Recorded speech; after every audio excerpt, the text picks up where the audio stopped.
Oo, yung mga mining, 'di ba? Yun yung mga ano, nasa politika naman po kasi yan eh. Yung mga politiko, sila din naman yung mga may ano diyan. Wala, kaya tayo, wag na tayo magluklok ng mga politiko na gahaman.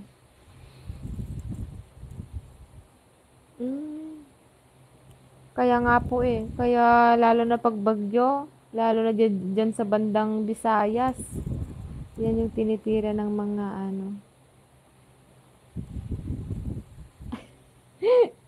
May na-delete na comment. Parang kilala ko to.